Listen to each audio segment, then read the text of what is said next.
50 million. What is the road to 50 million? Well, it's my commitment for my year, which runs from October 14 to October 14, to help 50 million people grab the pen of their own personal story and write a story of success and happiness from their heart. Now, that might sound like a rich, get rich or make money thing, and it's not.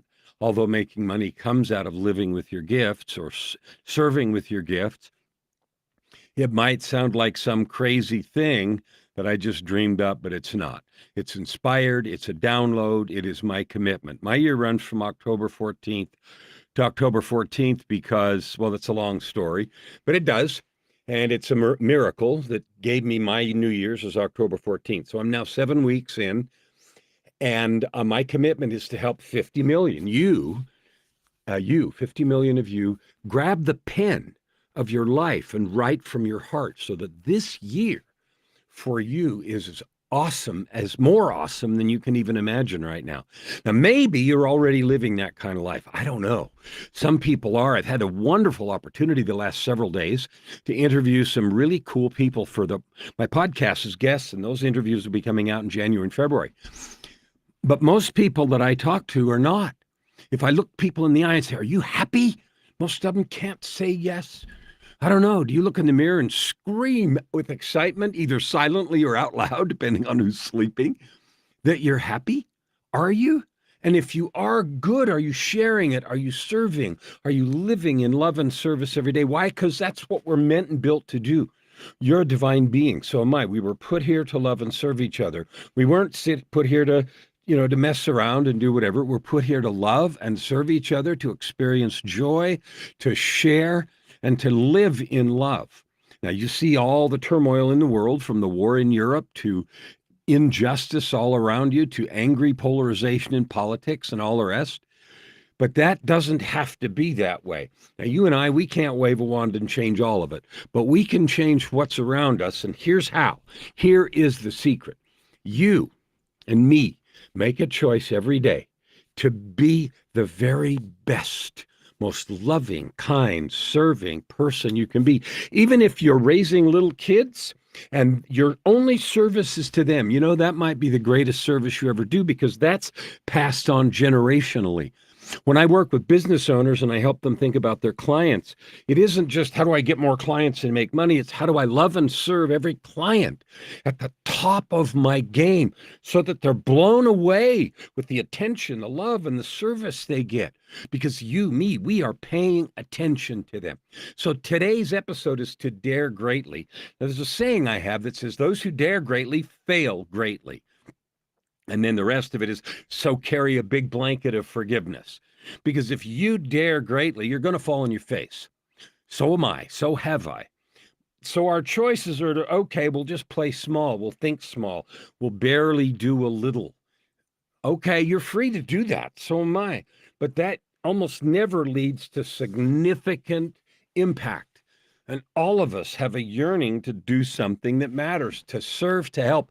Almost every single person I talk to, and believe me, I talk to a ton, between podcast interviews, a television show that I'm producing, and others that just reach out. I talk to a ton of people every week. Nearly everyone says, I want to help people. Okay, how are you helping people today? Like, don't just say, oh, I'm going to help people, blah, blah, blah, I don't know, whatever. How are you helping people today? So I look at my calendar every morning after my morning ritual, and I look at the names of every client. I look at the names of people I don't know. I have one this afternoon. Don't know them. They're a potential podcast guest, and I look them up a little, and I wonder how I can love them and serve them. Now, it might flop. So daring greatly, an example for me is this 50 million. I'm going to reach 50 million people because I said so, because I want to, because I yearn to, because it was a download. What is your goal? What is your daring greatly? Write it down. Declare it in public. I'm going to do this.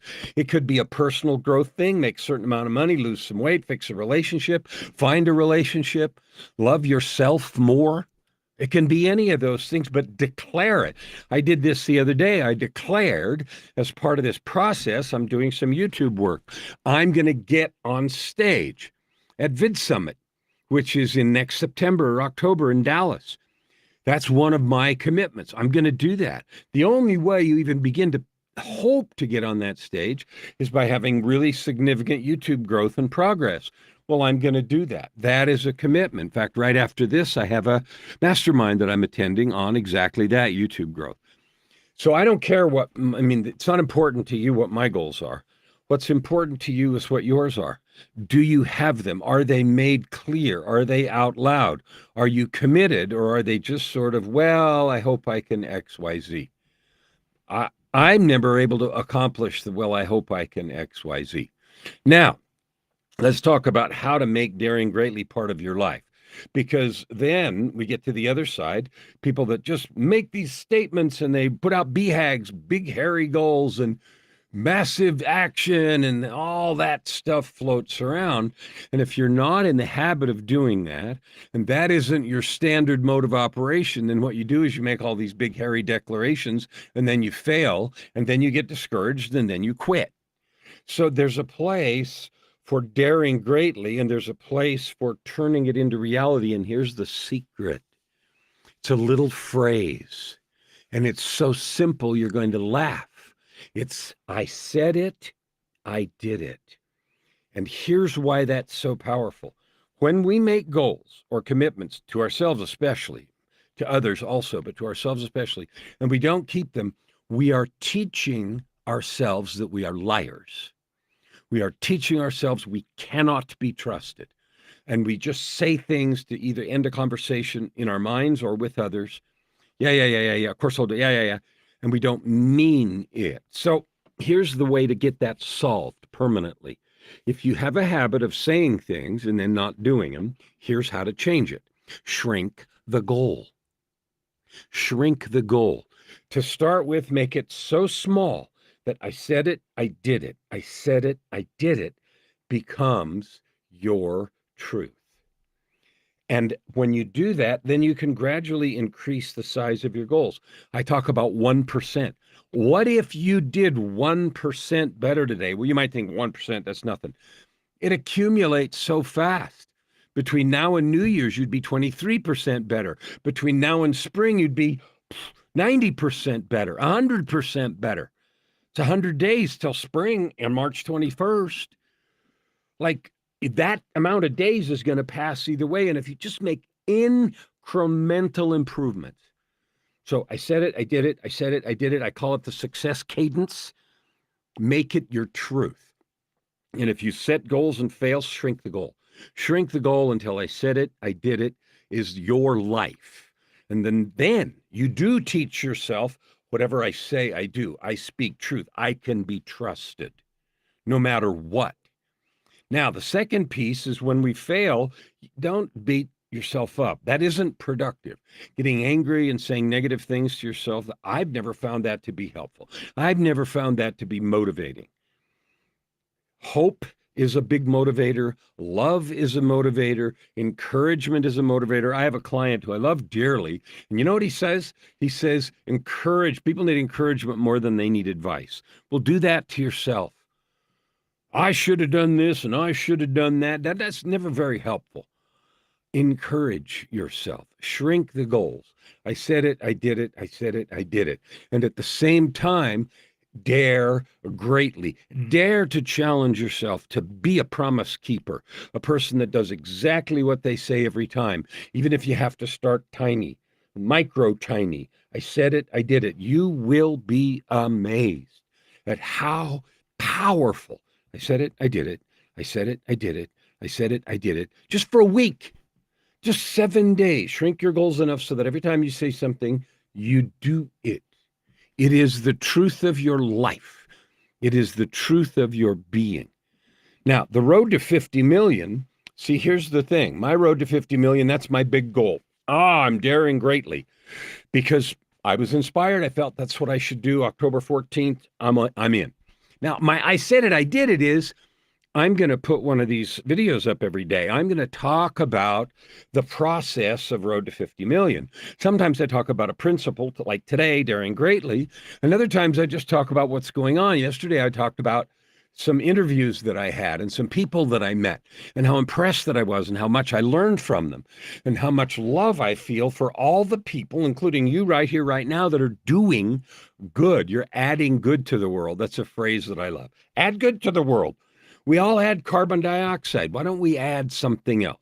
Consciously, intentionally add good. Why? Because you can. Because you said so. That is the exercise of that sovereign right of determination. Now, you may be in a situation where you're sick in a hospital bed. You may be in a situation where you're financially devastated. You may be in a situation where things are conspiring or feel like they are against you. Okay. I've been in every one of those, sick in a hospital bed and dead, financially in trouble. I was having a conversation with somebody the other day, yesterday, as a matter of fact, about the Internal Revenue Service. Now, I live in Canada right now, but then I lived in the U.S. And there was a time in my life many years ago when I owed taxes. I had done something. I got in trouble. I didn't pay them, and I didn't take care of it. And all of a sudden, I showed up at the bank one day, and all my accounts were empty. Zero, not 1 cent in any account in any bank that had my name on it. Gone. Boy, that was a punch to the gut. I remember calling my wife, Joy, because I'd gone to the bank to get $500 for something we needed, and saying to her, "Are you sitting down? We don't have anything at all." And she couldn't even get her mind around what I was saying. And we had to start from there. So you may be in one of those situations. And what we did then is I said it, I did it. What's the tiniest thing we can do right now? How can we do something to generate some income right now and do it in a way that is not going to be immediately confiscated by the Internal Revenue Service? Because everything they took wasn't anywhere near what I owed. I had to eventually call them and set up a payment program and the whole 9 yards. And that detail isn't really important because eventually I did all that. No, right away I did all that. And we figured out how to, keep them from confiscating and to, get moving. But it took that action. And so whether you're dead in the hospital or sick or in a bad relationship or financially devastated with zero or something that feels like zero or the foot of oppression on your throat, I said it, I did it is still the answer. Small moves are still the answer. You need to declare. You don't need to do anything. I'm inviting you to declare what your daring greatly is in a month, in 3 months, in a year. What is it? Like, declare it and then take the tiny steps today. I said it, I did it. I said it, I did it. That's what I'm doing. My commitment to you is any way that I can, I'm here to help you grab the pen of your life and write the story the way you want it. You are the architect of your life. The longer I live, the more I see that that's true. And the older I get, the more power I have, not less. It might seem like it would be backwards, but it has been shown to me as my life progresses that it's backwards. You get more power. Every time you do what you say, every time you make a declaration that is true, you get more power, more confidence, more connection to the divine, your higher self, the universe, whatever you want to call it. Learning to hear that intuition, daring greatly, leaning into every adversity and every punch to the nose. Mike Tyson said, everybody's got a plan until they get punched in the face. Okay, you got punched in the face. Next, you can lay down and die or get up and move. I invite you to get up and move. Pick up the pen and write the next word. Write the next chapter. Start the next chapter in your growth, in your life. 3 invitations. 1, if you're already living your ultimate life, you're happy every day and you love everything about what you do, I want to talk to you. I love meeting people like that. I like to enlarge my circle. Plus, I have a podcast you might want to guest on. I don't care if you do or don't, but that's available. It's called Your Ultimate Life. Please check it out, Your Ultimate Life. See if you want to do it. That's if you're already living that life of purpose, prosperity, and joy. The second invitation is if you're not, and you feel like somebody tore the pen out of your hand and somebody else is writing your destiny in your life, I want to talk to you because I want to offer help. I love you. I know you can take control of your life. And the third thing is getting to 50 million is going to be a project. It's going to take some work, and I can use help. Ideas and thoughts. So if you have some of that and you'd like to chat, I'd love to chat with you. So either way, I want to chat. Reach out to me. Let's have a conversation. See where it goes. Love to you. You got this. We'll see you tomorrow.